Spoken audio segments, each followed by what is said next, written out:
NFTs have exploded to GIFs to a $40 billion. NFTs are a new way. NFT stands for non-fungible token.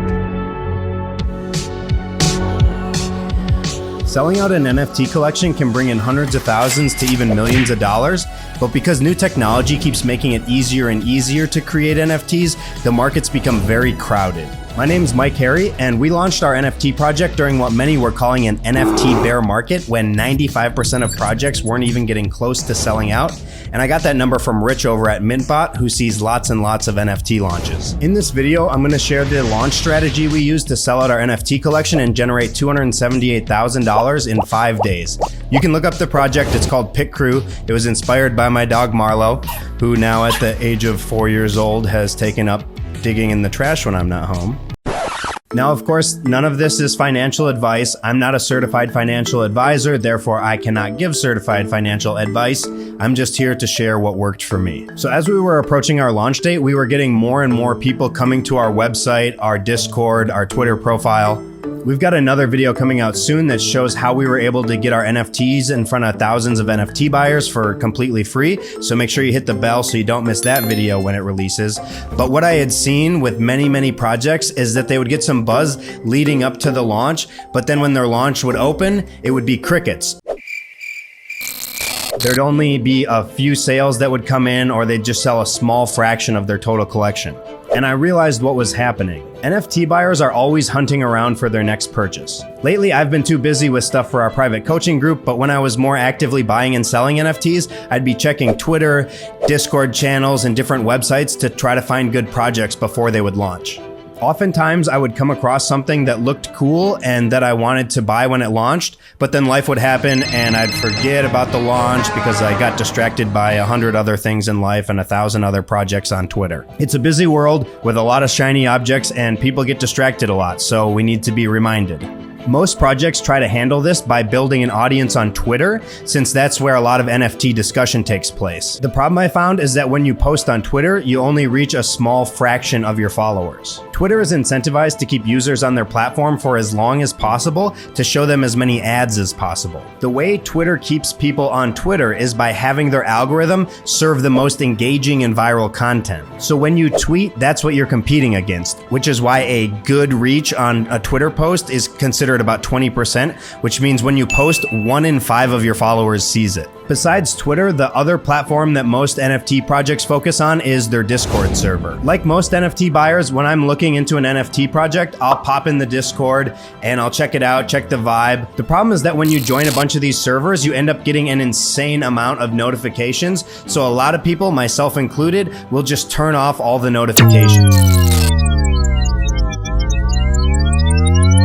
This becomes a big problem when a project announces their launch on Twitter and Discord and they only reach a fraction of their audience. Because then what happens is that a lot of people that are sitting on the fence, they're waiting to see if they should buy or not. So when a launch opens and only a few sales trickle in on a project that has 1,000 or 10,000 NFTs in the collection, all the people sitting on the fence see that and they assume that the market just wasn't interested in the project, so they don't buy either. But if the mint opens and sales are flying in, the fence sitters don't want to miss out, so they start buying in, which can set off a FOMO chain reaction and sell out the project. So the start of the launch can propel a project, or it can be the nail in the coffin.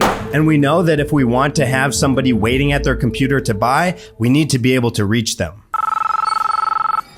Hello? So what would be the best way to reach our audience? I come from an online marketing background, and one way that's as old as the internet is email. 90% of people still check their email at least once a day. But what blows even email out of the water is text messages. They get a 98% open rate. So if we were able to communicate with potential buyers over texts and emails, we'd be able to actually reach them. But it also has another benefit. If you tell everyone to only trust links that come from your email or your text, you can reduce the amount of people who fall for scams in your Discord. But this would go totally against what all other NFT projects were doing. NFTs and Web3 have become synonymous with allowing everybody to remain anonymous by using Twitter and Discord as their preferred platforms. So I was worried that we might get a negative reaction asking for people's contact information, but I also knew that relying on Twitter and Discord wasn't wasn't likely to cut it. So we put an opt-in form on our website where people could sign up to get early access to our launch by providing their first name, phone, and email. This way, people were only going to sign up if they were interested in buying our NFTs. What we found was that about 25% of our website visitors were signing up to our early access list, which at one point was over 700 signups per day coming in totally free. But I still wasn't 100% sure how people felt about it, so in our Discord, I asked how annoying were all the texts I was sending,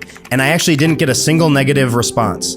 Many people liked that they didn't have to constantly be in the Discord channel to get updates. The reality is that most people in the NFT space haven't been in it for very long. Most are pretty new to using Discord, but they're already used to being contacted by text and email. Plus, people are always free to opt out or unsubscribe if they decided they didn't want to be on the list anymore. Now, leading up to our launch, the main goal was building excitement and anticipation. We ran giveaways and contests, sent out emails and texts, and we even paid somebody to get a tattoo of our NFT. But I was still worried, because most projects that we're launching weren't even getting close to selling out. So what I did was I asked everybody to take a survey with a few goals in mind. I'll tell you some of the questions that I asked, see if you can figure out what my goals were. I asked, how many NFTs do you plan on purchasing? What's your biggest challenge with NFTs? And what's your main goal with NFTs, among other questions. First, obviously, was to get an estimate of how many NFTs we were likely to sell, but that actually had an added bonus that I'll tell you about in a second.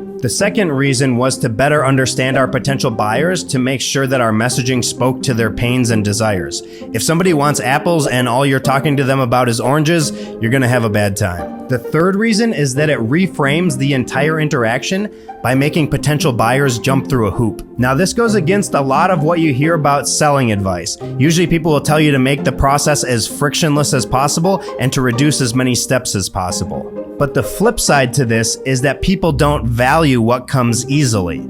People get free NFTs sent to their wallets every day. Does anybody value them? No. When you put an effort towards something, with or without realizing it, you tell yourself that you value that thing. Otherwise, why would you be putting in effort to try to get it? If you can get people to jump through hoops for the opportunity to buy something from you, the ones who do will be much more likely to buy. Now, like I said, the first reason for the survey was to give me an estimate on how many NFTs we were going to sell. What I found was that the average respondent planned to buy 3 NFTs. This actually ended up serving a double purpose because we let everybody know that the survey responses indicated that the average buyer planned to buy 3, and since we had about 1,500 survey responses, we expected a sellout since we were only selling 3,500 NFTs. So now if somebody was on the fence about buying, do you think they're gonna be more or less likely to buy now? Obviously more, right? I had to make sure that the launch opened with a bang, otherwise it could be the death of the project. So I was playing all the cards I had. When it was time for the launch, the text messages and emails started rolling out, and within minutes, sales started flying in.